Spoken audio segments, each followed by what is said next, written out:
바닷가에 가보셨죠, 다들?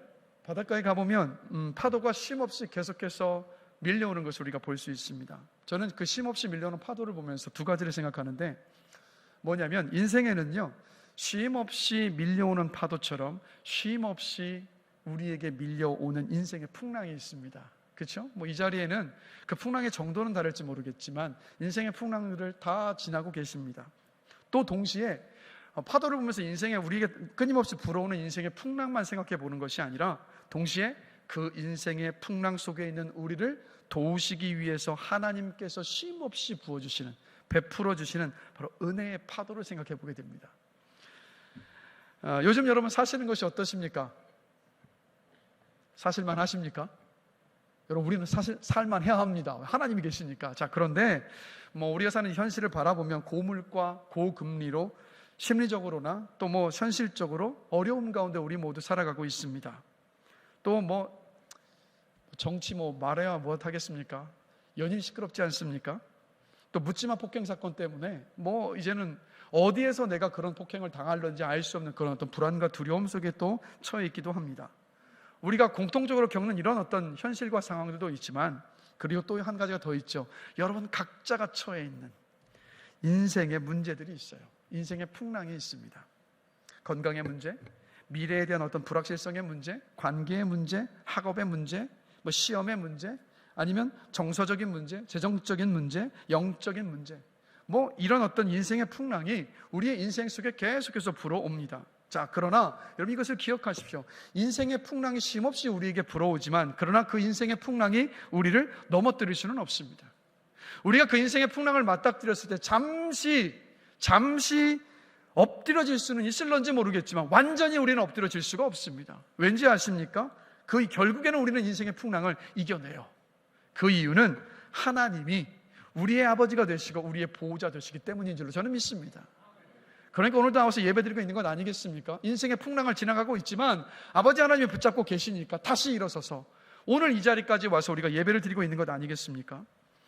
갈릴리 호수에서 풍랑을 만난 제자들의 모습이 오늘 본문의 이야기인데, 이 본문의 이야기들을 통해서요, 인생의 풍랑을 만났을 때 우리가 완전히 엎드러지지 않고 일어설 수 있는, 인생의 풍랑을 이겨낼 수 있는 지혜가 무엇인가, 우리 함께 생각해 보면서 은혜를 나누고 싶고, 여러분들이, 제 바람은 뭐냐면 여러분들이 이 인생의 풍랑을 이겨내는 그 지혜 세 가지를 기억하면서 정말 인생의 풍랑을 맞닥뜨렸을 때 낙심하거나 좌절하거나 여러분의 인생을 포기하지 않으시고 그 풍랑을 넉넉히 쳐나갈 수 있는 그런 믿음의 역사가 여러분의 삶 가운데 일어나기를 주님의 이름으로 간절히 기도합니다.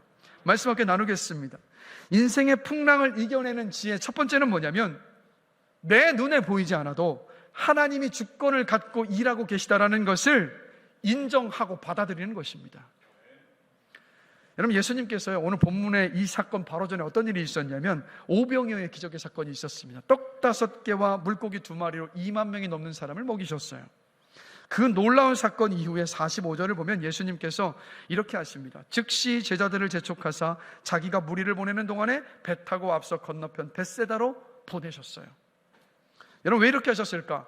같은 사건을 기록한 요한복음 6장 15절을 보면 이렇게 말씀하고 있어요. 이 오병이어의 기적을 딱 체험하고 나니까 그 수많은 군중들이 예수님을 왕으로 삼으려고 했어요.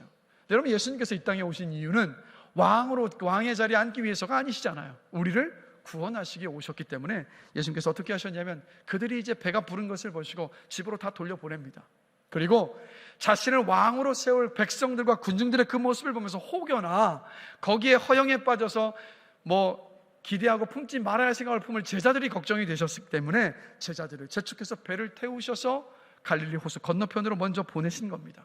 그리고 나서 우리 주님 어떻게 하셨냐면 홀로 기도하시기 위해 산으로 가셨어요. 자, 그런데 그렇게 제자들이 배를 타고 갈릴리 바다를 건너가고 있는데 갑자기 어떤 일이 벌어집니까? 광풍이 불어닥쳐요. 그냥 광풍이 아니라 저녁 때 출발했는데 새벽이 다 될 때까지도 사투를 벌여야 될 만큼, 장장 계산해 보니까 10시간 동안 광풍과 사투를 벌여야만 했던 그런 상황이었습니다. 자, 그렇게 10시간이 넘는 시간 동안에 광풍과 사투를 벌이고 있는 그 새벽 시간에 우리 주님이 어떻게 하셨냐면 그 광풍 위를 걸어서 제자들이 탄 배로 오셨어요. 자, 그런데 그렇게 무리를 걸어오시는 예수님을 본 제자들의 반응이 정말 재밌습니다. 49절과 50절을 다시 한번 읽어보실까요? 함께 읽습니다. 제자들이 그가 바다 위로 걸어오심을 보고 유령인가 하여 소리 지르니, 자, 말씀을 보면 제자들이 왜 놀랐습니까? 유령인가 하여 놀랐더라. 그러니까 제자들이 무리를 걸어오시는 예수님을 보는데 그동안 동고동락하면서 함께했던 예수님인데 유령인 줄 알고 소스라치게 놀란 겁니다. 왜 이렇게 놀랐을까 생각해 보면 제자들은 이런 생각을 하고 있었거든요. 가장 어두운 그 새벽 시간에 육지에서 기도하고 계시는 예수님이 자신들에게 오실 것이라고는 전혀 생각할 수가 없었습니다. 거의 10시간 가까이 풍랑과 싸우고 있는 자신들의 처지를 육지에서 기도하고 계시는 예수님이 모르고 계실 것이라고 생각했기 때문입니다. 10시간 동안 자신들을 그냥 그 광풍 속에 내버려 두셨다라고 생각했기 때문에 예수님을 보면서 화들짝 놀랐던 거예요. 자, 그런데 48절을 보면 뭐라고 말씀하고 있냐면 이렇게 말씀하고 있습니다. 함께 읽겠습니다. 바람이 거스름으로 제자들이 힘겹게 노젓는 것을 보시고, 누가 보고 계셨습니까? 예수님이 보고 계셨다라는 거예요. 육지에 계셨지만 예수님은 제자들을 지켜보고 계셨습니다. 광풍이 불 것을 아시고 그 길로 보내신 분도 예수님이셨고, 폭풍과 파도를 잠재우실 수 있는 예수님이시지만 그 10시간 동안 광풍을 잠잠케 하지 않으신 분도 예수님이셨고, 광풍이 부는 그 10시간 동안 배가 침몰할 듯 보였지만 제자들이 탄 배가 침몰치 않게 붙들고 계셨던 분도 예수님이셨던 겁니다. 여러분, 이것을 기억하셔야 되는데, 예수를 믿어도 인생의 풍랑은 여러분들을 피해가지 않습니다. 때로는 도저히 감당할 수 없을 것만 같을 때가 있고, 또 때로는요, 인생의 풍랑 속에 한복판에 있다 보면 내 인생의 앞문과 옆문과 뒷문 모든 것 사방이 다 막힌 것처럼 느껴지는 그런 순간도 있습니다. 또 인생의 풍랑 한복판에 있다 보면 주님이 계시지 않은 것처럼 보여서 나를 버리신 것처럼 생각이 돼서 철저하게 나 혼자인 것처럼 느껴지는 철저한 외로움에 쌓이는 그런 순간들도 있습니다. 그런데 여러분, 오늘 본문을 통해서 주님은 우리에게 이렇게 말씀하고 계시는 거예요. 네 눈에 보이지 않아도 나는 네 곁에서 일하고 있다라고. 내 눈에 보이지 않고 느껴지지 않아도 나는 일하고 있다라고 여러분 말씀하고 계시는 거예요. 그래서 여러분 기억하십시오. 여러분의 인생에 닥쳐오는 인생의 풍랑을 극복하는 첫 번째 지혜는 뭐냐? 우리 눈에 보이지 않아도, 내가 느낄 수 없다 할지라도 하나님께서 주권을 갖고 일하고 계시다라는 것을 인정하고 받아들이는 것. 이게 인생의 풍랑을 이겨내는 첫 번째 지혜입니다. 자, 그런데 인생의 풍랑을 지나고 계시는 분들도 계시는데, 인생의 풍랑 속에서 이 주님을 인정하는 것 쉬우십니까? 쉬우세요? 왜 말씀을 못 하십니까? 제가 대신 말씀해 드릴게요. 쉽지 않습니다. 어렵습니다. 저도 어려워요. 인생의 풍랑 속을 지나갈 때 정말 이 가운데서 주님이 내 인생을 주관하고 계신다, 그것을 인정하고 믿음으로 붙잡는 것 어렵습니다. 여러분, 쉽지 않은 일이에요. 여러분, 쉽지 않은 일이라고요. 이것을 너무 잘 아셨기 때문에 하나님께서 뭘 하신지 아세요? 성경 속에 인생의 풍랑을 지나가고 있는 우리의 믿음의 선배들, 그들 가운데 일하셨던 사건들을 그래서 성경에 기록하고 계신 거예요. 여러분, 성경에 수많은 인물들이 있는데 어릴 때부터 장성할 때까지 수많은 인생의 풍랑을 거쳐야 했던 가장 대표적인 인물 누굴까요? 누가 떠오르세요, 여러분? 요셉이요. 요셉. 자, 요셉의 10명의 위의 형들은요, 아버지의 사랑을 독차지한 요셉을 시기했습니다. 그 시기심이 어떻게 만들어버렸어요? 요셉을 마른 우물 속에 던져버리잖아요. 그때 그 마른 우물 속에 던져진 요셉은요, 하나님께 살려달라고 애원했습니다. 자, 그런데 돌아오는 것은 뭐였나요, 여러분? 하나님의 침묵이었습니다. 결국엔 노예로 팔려갑니다. 노예로 팔려간 그 이집트 땅에서 아마도 요셉은요, 적어도 노예 생활만큼은 하나님 면하게 해달라고 기도했을 겁니다. 자, 그런데 그 결과는 뭐였습니까? 종살이를 면하기는커녕 감옥에 갇힌 죄수 신세가 되어버렸습니다. 요셉은 하나님께 기도했지만 단 한마디 대답도 하나님께 들을 수가 없었습니다. 자, 그러면 하나님께서 요셉의 기도에 침묵하셨던 그 시간들 속에 하나님은 요셉과 함께하지 않으셨던 것일까요, 여러분? 그렇지 않습니다. 그 시간에도 요셉과 함께하고 계셨어요. 겉으로 드러나지 않았어도 하나님은요, 요셉이 처해 있는 모든 상황들을 완벽하게 통제하고 계셨습니다. 여러분, 요셉의 인생을 생각해 보면 이집트에 보내서 요셉 한 사람을 종살이를 시키기 위해서 온갖 우연의 일치들이 일어나야만 했습니다. 보실까요? 먼저 야곱은 요셉을 시켜서 형들이 양을 잘 돌보고 있는 걸 살펴보게 했습니다. 야곱은 10명의 아들이 세겜이라는 큰 지역에서 양을 치고 있을 것이라고 확신을 하고 그렇게 살아가는 막내 아들 요셉을 보냅니다. 그런데 하필 그때 요셉의 위에 10명의 형들은요, 세겜이 아니라 외지고 인적이 드문 도단 땅에서, 도단이라는 지역에서 양을 치고 있었습니다. 만약에 야곱이 이것을 알았다면 그 위험한 곳에 그토록 사랑하는 막내 아들 요셉을 보내지 않았을 겁니다. 또 요셉이 형들이 있을 것이라고 여겼었던 세겜 땅에 도착을 했는데 한 사람을 만나죠. 어떤 사람인가? 바로 형들이 이야기하는 얘기를 듣고 형들이 어디에 갔는지 알려준 한 사람을 만납니다. 근데 요셉이 그곳에 가서 형들이 어디인지 혹시 보셨어요? 라고 물었던 것이 아니라 형들이 도단 땅으로 가서 양떼를 치겠다는 이야기를 전해 들었던 그 사람이 요셉에게 먼저 다가와서 당신이 찾고 있는 형들이 이곳 세겜이 아니라 도단에 있다라고 이야기를 해줍니다. 형들이 요셉을 미디안 상인에게 노예로 팔아버리고 짐승한테 잡혀 먹었다고 아버지 야곱에게 얼렁뚱땅 넘어갈 수 있었던 이유는 뭐냐? 바로 외진 도단 땅에 있었기 때문에. 맏형 루벤은요, 요셉에게 해코지하는 거 반대했습니다. 그런데 때마침 우연히 루벤이 자리를 비웠을 때 유다와 다른 형들이 요셉을 종으로 팔아버릴 수 있었습니다. 자, 생각해 보세요.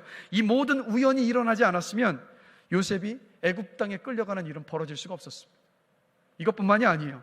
요셉이 바로의 궁전에 들어가서 이집트의 총리가 되기 전까지 수많은 우연들이 계속해서 이어집니다. 요셉은요, 하필이면 노예로 팔려갔는데 요셉에게 한눈에 빠져 사랑에 빠지는 안주인이 있는 집에 노예로 팔려갑니다. 그래서 그 안주인에게 억울한 고발을 당하지 않았다면 감옥에 갇히지 않았겠죠.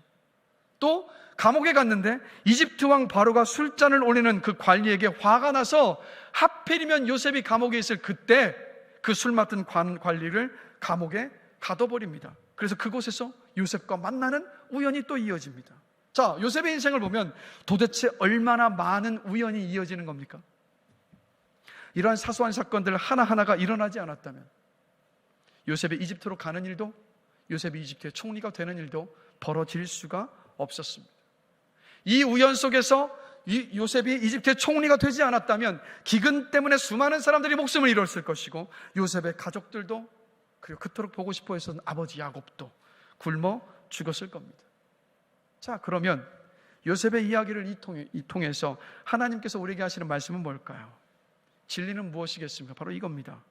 인생의 모든 일은 에베소서 1장 11절이 말씀하는 것처럼 그의 뜻의 결정대로 일하시는 이의 계획의 결과라는 것을 말씀하고 있어요.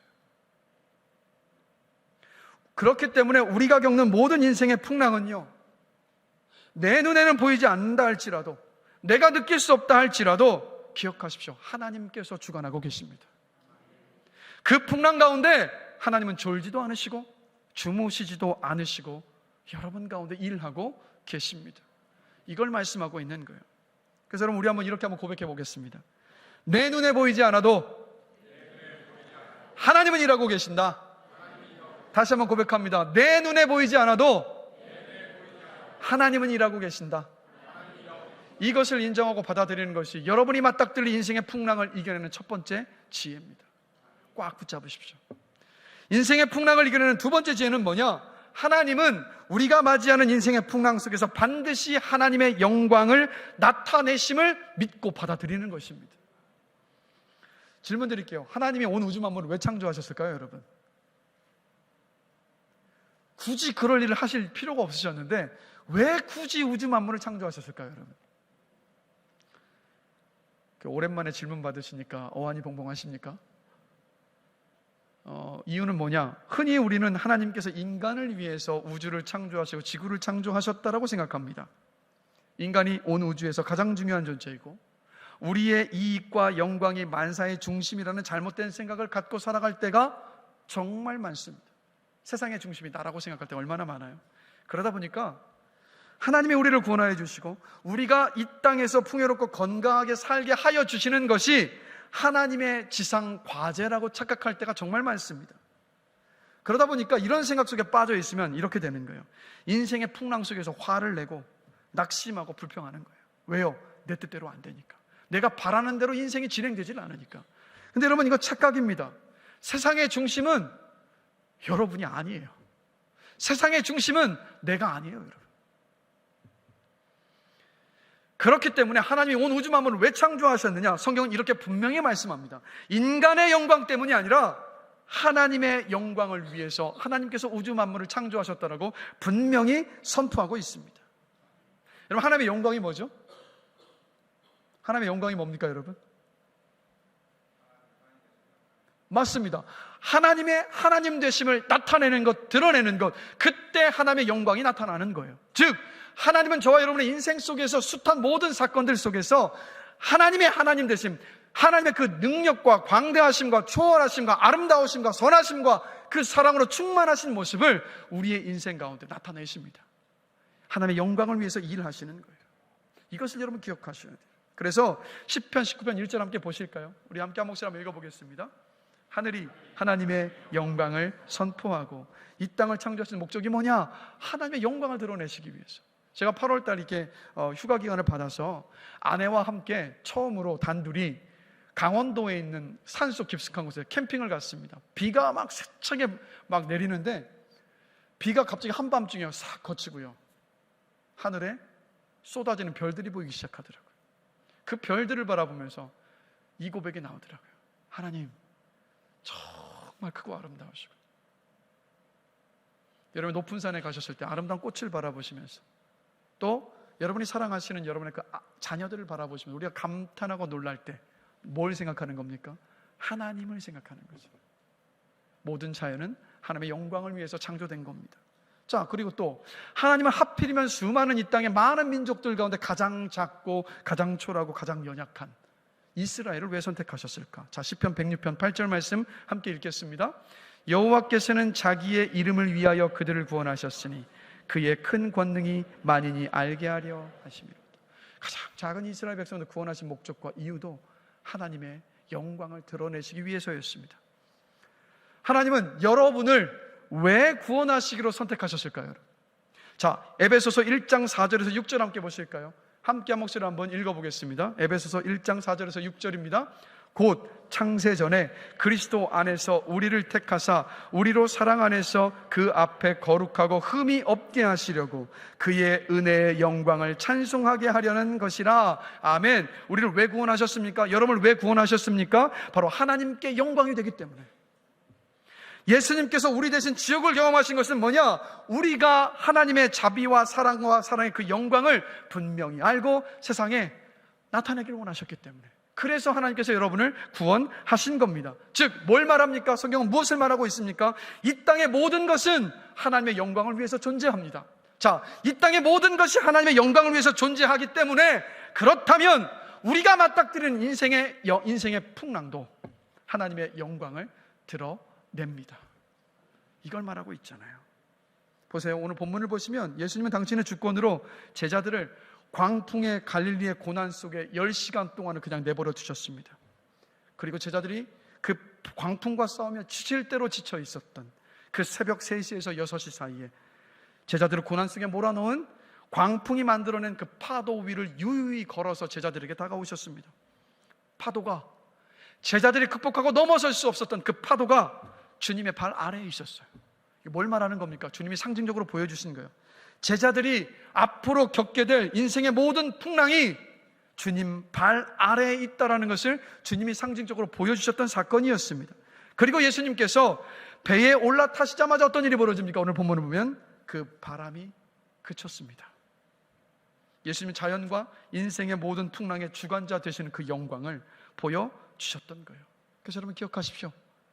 여러분의 인생에, 여러분이 맞닥뜨리는 인생의 풍랑 속에서 하나님은요, 당신의 영광을 반드시 드러내십니다. 반드시 드러내세요. 그런데 우리가 착각하는 것이 한 가지가 있어요. 하나님은 본문에서처럼 초자연적이고 기적적인 방법으로만 당신의 영광을 드러내신다고 생각을 하는데, 그럼 그렇지 않습니다. 항상 초자연적인 방법으로 당신의 영광을 드러내시는 것이 아니에요. 다시 요셉의 이야기로 돌아오면, 요셉이 형들에게 노예로 팔린 곳이 어디냐면 도단이라는 땅입니다.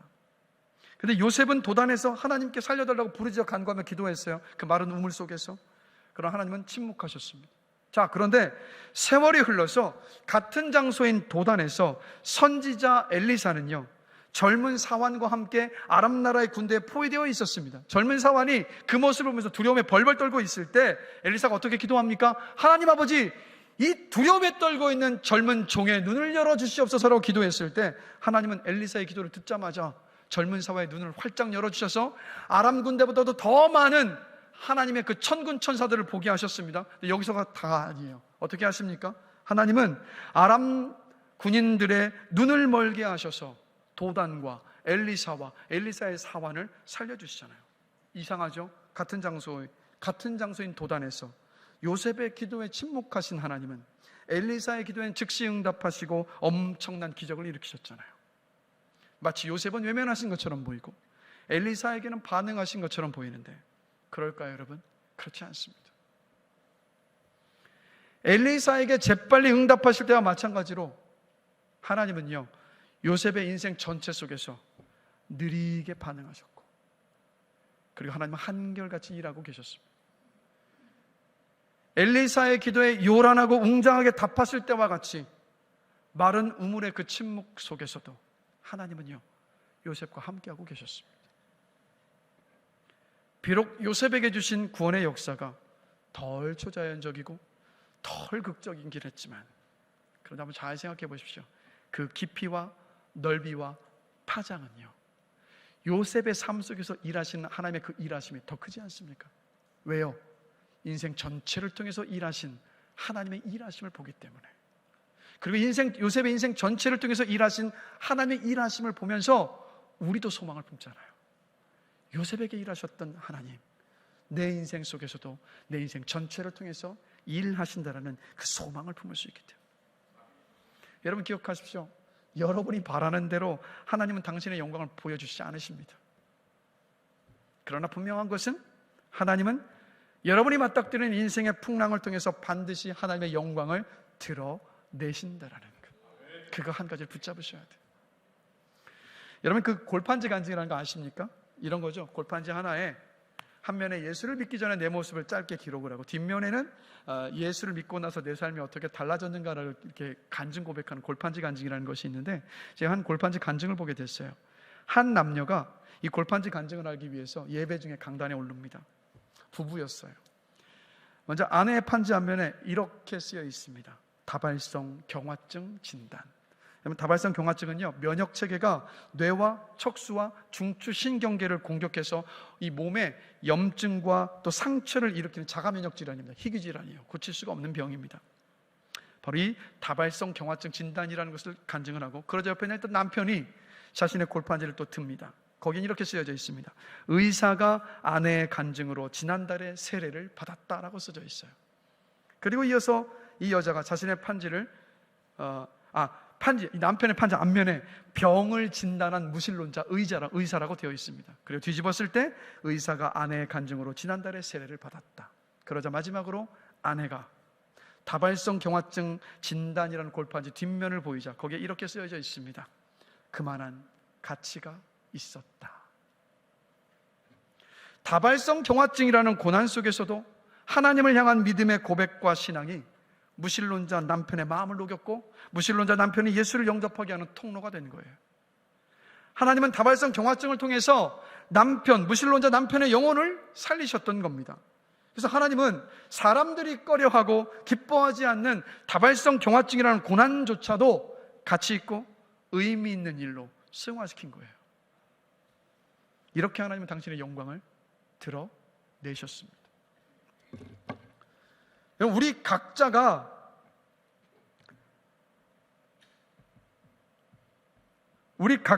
맞닥뜨린 인생의 풍랑이 여러분 있습니다.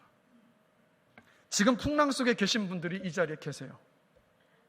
그대로 풍랑만 보면서 두려워하지 마십시오. 풍랑을 통해서 당신의 영광을 드러내실 하나님을 신뢰하시면서 믿음으로 인내하시길 주님의 이름으로 축복합니다. 이것을 기억하셔야 돼요. 하나님은 반드시 하나님께 영광이 되는 결말을 여러분의 인생 속에서 이루어 가십니다. 마지막 세 번째로 인상을 풍랑을 이겨내는 세 번째 지혜는 뭐냐면 이미 주신 은혜를 발판 삼아서 지금을 믿음으로 살아내는 겁니다. 본문을 보면 예수님께서 배에 올라타시자마자 바람이 멈추는 것을 본 제자들이 심히 놀랐습니다. 마치 처음 보는 것처럼. 이런 일이 도저히 일어날 수 없다는 것처럼. 자, 그런데 제자들이 왜 이런 반응을 보였을까? 그 이유를 52절을 보면 이렇게 설명을 하고 있습니다. 자, 52절 말씀 함께 한 목소리로 한번 읽어보겠습니다.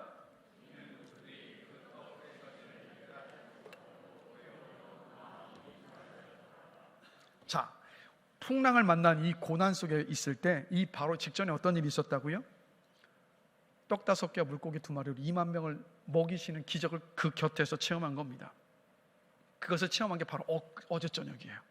어제 저녁인데 제자들은 풍랑을 딱 맞닥뜨리고 나니까 어제 저녁에 있었던 그 일인데 까마득히 다 잊어버린 겁니다. 그 마음이 둔해져 버렸어요. 그리고 좀 의아하게 보이는 구절이 있는데 48절 보실까요? 함께 한번 읽어보겠습니다. 48절. 바람이 거스름으로 제자들이 힘겹게 노 젓는 것을 보시고 밤 사경쯤에 바다 위로 걸어서 그들에게 오사 지나가려고 하십니다. 이상하죠? 배로 바로 오시면 되는데 어떻게 하려고 하셨다고요? 지나가려고 하셨단 말이에요, 예수님이. 자, 이 지나가려고 하셨던 이유는 뭘까? 자, 이 지나간다라는 표현을 성경 속에서 보면요, 출애굽기 33장을 보면 모세가 하나님께 이런 간청을 합니다. 주의 영광을 내게 보여 주옵소서라고요. 주의 영광을 내게 보여 주옵소서. 그때 하나님께서 이렇게 말씀하세요. 출애굽기 33장 19절을 보면 내가 내 모든 선한 것을 내 앞으로 지나가게 하고라고 말씀하시고 난 다음에 22절에 가서 또 이렇게 말씀하세요. 내 영광이 지나갈 때라고 하십니다.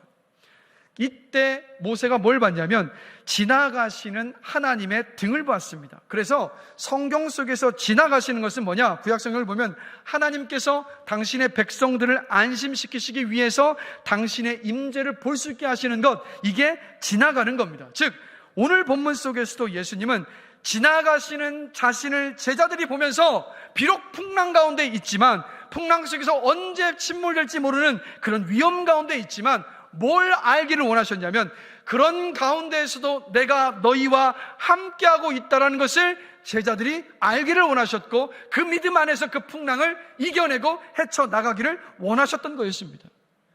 여러분, 예수님은요 이 사건 이전에 이미 병을 고치시는 기적을 보여주셨고 귀신도 쫓으셨습니다. 죽은 야이로의 딸도 살리셨습니다. 폭풍우를 잠재우는 사건을 이전에도 한번 보여주셨습니다. 그리고 오병의 기적도 보여주셨어요. 뭘 말합니까? 이미 보여주신 은혜를 발판 삼아서 비록 인생의 풍랑 속에 있다 할지라도 지금의 그 풍랑을 이미 주신 은혜를 발판 삼아서 이겨내며 인내하며 뚫고 지나가기를 원하셨던 거예요. 이게 주님이 바라시는 거라고요. 그런데도 안타깝게도 제자들은 그 마음이 둔해져서 이미 보여주시던 그 은혜와 기적들을 기억하지를 못했습니다. 그 일들을 다 기억하지를 못하고 나니까 그들에게 보이는 것은 주님이 아니라 당장 그들을 집어삼킬 것 같은 그 풍랑만 보였어요. 일렁거리는 파도만 보였어요. 지금을 믿음으로 반응하지를 못했던 겁니다. 자, 여러분 생각해 보실까요? 저와 여러분에게도 주님은 은혜를 주셨습니다. 그래서 여러분의 인생 가운데 지금까지 주셨던 그 은혜가 얼마나 많습니까, 여러분? 도저히 넘어설 수 없을 것 같은 상황을 인내하며 넘어서게 하시는 은혜를 주셨습니다. 불가능해 보이는 일이었는데 하나님의 놀라운 방법으로 해결해 주시는 그런 은혜도 있었습니다. 무엇보다도 지옥의 심판을 받을 우리 죄를 용서해 주시는 놀라운 그 은혜를 우리에게 주셨습니다. 그런데 우리도 제자들처럼 마음이 둔하여져서 그 일들을 그저 한순간의 기쁨으로, 한순간의 자랑거리로, 추억 정도로만 여길 때가 많습니다. 어렵다는 시대를 살아가시면서 이번 한 주를 지내오시면서 여러분의 인생 속에서 이미 베풀어 있는 하나님의 그 은혜 얼마나 떠올려 보셨습니까? 얼마나 기억해 보셨습니까? 여러분, 바둑 기사들은요, 자신들이 치른 경기를 항상 복귀합니다. 그래서 복귀하면서 어디에서 실수했는지, 어떤 상황에서 좋은 수를 두었는지 기억해냅니다. 왜 이렇게 할까요? 다음 경기에서 같은 실수를 반복하지 않고 좋은 경기를 치르기 위해서요. 똑같아요, 여러분. 똑같이 하나님을 믿는 저와 여러분들이 인생의 풍랑을 맞닥뜨리고 그 인생의 풍랑을 지나갈 때 우리가 해야 하는 일은 뭔지 아십니까? 하나님께서 우리에게 이미 베풀어 주신 그 은혜를 돌아보며 복귀하는 거예요. 이미 주신 그 은혜를 복귀하고 이미 주신 그 은혜를 발판을 삼아서 어떻게 되는지 아십니까? 풍랑 항복판에 있다 할지라도 지금을 믿음으로 살아내는 것, 인내하며 그때를 지나가는 것, 그게 우리가 해야 될 일입니다. 여러분, 그리스도인의 삶을 가만히 생각해 보면요, 우리는 흔히 재정적인 문제와의 싸움, 나를 힘겹게 하는 사람들과의 싸움, 이 땅에 벌어진 어떤 그런 일들과의 싸움이라고 생각하지만 아니에요, 여러분. 싸움의 본질은 거기에 있지 않더라고요. 믿음의 싸움의 진짜 본질은 뭔지 아세요? 두려움과의 싸움이잖아요. 두려움과의 싸움. 여러분, 이 사탄은요, 매번 보이는 현실만 바라보게 하고 보이는 현실만 붙들게 하지 않습니까? 그래서 왜 그렇게 하는지 아세요? 우리를 두렵게 만들기 위해서. 그래서 두렵게 되면 어떤 일이 벌어지냐면 하나님을 불신하게 되잖아요. 하나님을 불신하게 되면 어떻게 됩니까? 인생을 포기하는 극단적인 시간까지 갈 수가 있어요. 이것을 너무도 잘 알고 계시던 하나님이 그래서 성경을 보면요, 가장 많이 하신 말씀이 뭔지 아세요? 이 말씀입니다. 두려워하지 말라. 내가 너와 함께함이라. 두려워하지 말아라. 내가 너와 함께한다는 그 말씀을 반복해서 하시는 말씀을 봐요. 여러분, 인생의 풍랑을 맞닥뜨리면 어떤 문제 앞에서 우리는 두려움에 휩싸여 버리면 한 발자국도 뗄 수가 없습니다. 무기력해지죠. 그러나 하나님이 우리에게 이미 베풀어 주신 그 은혜를 돌아보며 복귀할 때 우리 안에 계시는 성령께서 하시는 일이 있어요. 그게 뭐냐면 하나님을 보게 하십니다. 그리고 이렇게 고백하게 하시죠. 그때도 나를 지키시고 은혜 주신 하나님, 지금도 날 버리지 않으시고 인도하신다. 이 믿음의 고백을 하게 하시잖아요. 그리고 그 믿음의 고백 속에서 우리 인생의 풍랑을 견디고 인내하며 지나갈 수 있습니다. 그래서 저도요, 아시는 것처럼 저는 지금도 인생의 풍랑을 지나가고 있습니다. 인생의 풍랑을 지나갈 때마다 제가 떠올리는 것이 많지만 그 가운데 이 말씀을 준비하다 보니까 또 갑작스레 떠올리면서 하나님의 손길을 붙잡게 된 것이 있는데 뭐냐면 어릴 때 저를 붙잡아 주신 하나님의 그 강력한 손길입니다. 저희 부모님이 개척을 하셨을 때 어머님이 생계를 위해서요, 저를 임신 중이셨는데 노점상을 하셨습니다. 물건을 파시다가 경찰 단속이 와서 놀라서 제가 7달 만에 세상에 태어났습니다. 그 유명한 칠삭동이, 딴 데 찾지 마시고 접니다. 그 유명한 칠삭동이가 자, 미숙아로 이 땅에 태어났는데 저는 건강합니다. 많은 분들이 저의 건강을 위해서 걱정하시는데 사실 저요 굉장히 건강 체질입니다. 왜냐하면 제가 군대 시절 한번 생각을 해보니까 제가 군대에 있을 때 2년 2개월 동안 군 생활하면서 제가 문득 부러웠던 게 뭔지 아십니까? 이런 바람을 얘기한 적이 있어요. 제발 나도 의무실에 한 번만 입원 좀 해봤으면 좋겠다. 근데 2년 2개월 동안 단 한 번도 의무실에 들어가본 적이 없는 거예요. 그래서 이것뿐만이 아니라 군대병이 하나가 있습니다. 봉화지겸이라고 해서 이 비타민 같은 섭취가, 무기질 섭취가 없다 보니까 조금만 상처가 나도 곱는 병이 봉화지겸인데 진짜 저는요 군생활하면서 봉화지겸에 한 번도 안 걸린 거예요. 이렇게 건강하게 군생활할 만큼 너무도 건강합니다. 왜 그럴까요? 하나님이 붙잡아 주셨거든요. 다른 걸 설명할 수가 없어요. 그리고 초등학교 1학년 때 저는 제가 오토바이를 모은 게 아니라 오토바이가 저를 찼습니다. 그래서 저를 가까이서 보실 일이 많지는 않으시겠지만 그렇다고 가까이서 본다고 해서 뚫어져라 쳐다보기도 좀 민망하시겠죠. 제 얼굴을 보면 이마와 볼에 상처가 있습니다. 교통사고 났을 때 그 상처예요. 제 몸에 100바늘을 넘게 꿰맸습니다.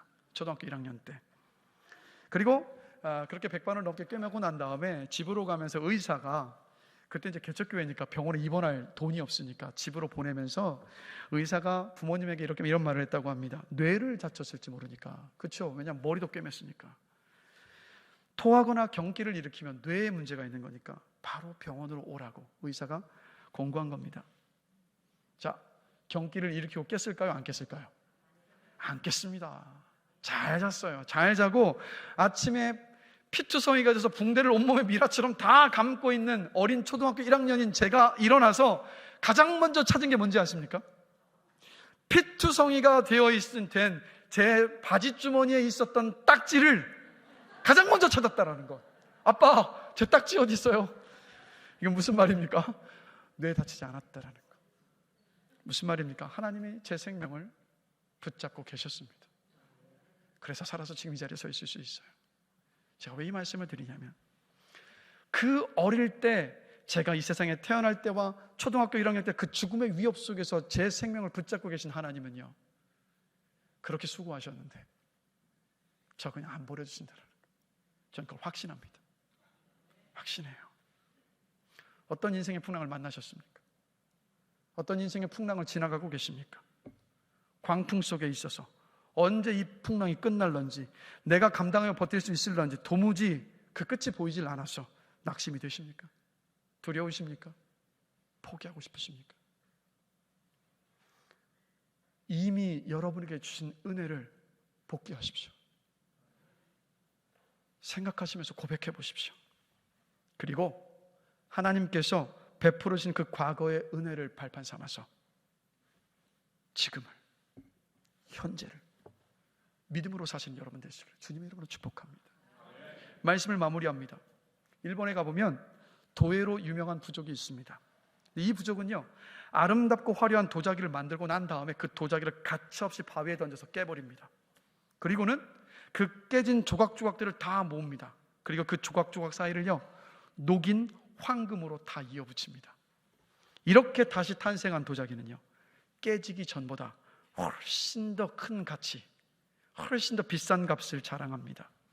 제가 왜 이 말씀을 드리냐면, 하나님은 우리에게도 이와 똑같은 일을 하고 계시거든요. 하나님은 우리가 인생의 풍랑에 부딪혀 깨지도록 하십니다. 그래서 그 깨진 조각조각 사이를 뭘로 채우시냐면 하나님으로 채우세요. 그래서 우리를 어떻게 만들어 가시냐면, 하나님을 온전히 신뢰하고 하나님과 하나 되는 삶으로 지금도 빚어가고 계십니다. 그래서 여러분이 맞닥뜨린 인생의 풍랑은 피해야만 하는 것이 아니라 하나님 아버지를 믿는 믿음 안에 있는 저와 여러분에게는요, 세상 어떤 것과도 비교할 수 없는 값진 의미가 될 수 있습니다. 그래서 여러분, 우리는 도무지 거역할 수 없는 운명에 속수무책으로 휘둘리는 희생자들이 아닙니다. 여러분, 지혜로우시고 사랑에 충만하신 하나님의 강력한 손 안에 붙잡힌 인생들입니다. 손 빨면서 하늘만 쳐다보는 것이 우리가 할 일이 아니에요. 같은 사건을 기록한 누가복음 8장 25절을 보면 예수님이 풍랑 속에서 막 혼비백산한 그 제자들을 보면서 이런 질문을 던지십니다. 너희 믿음이 어디 있느냐? 너희 믿음이 어디 있느냐? 여러분, 믿음이 뭐예요? 주님이 이미 하신 일과 앞으로 하실 일을 받아들이는 게 여러분 믿음입니다.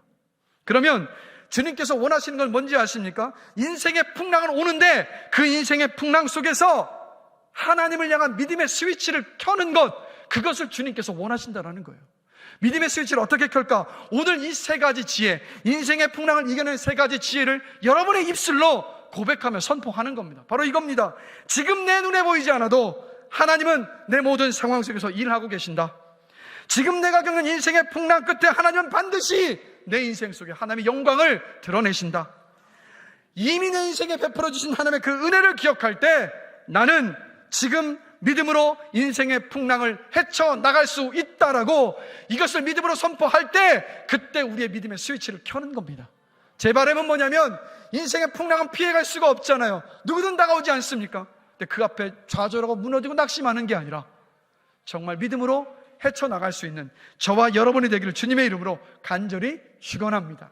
그래서 우리 앞뒤 옆 사람 보시면서 이렇게 한번 축복해 봅시다. 인생의 풍랑이 다가와도 믿음으로 인내하며 헤쳐나가십시오. 하나님이 함께 하십니다. 하나님이 도우십니다. 하나님이 일하고 계십니다.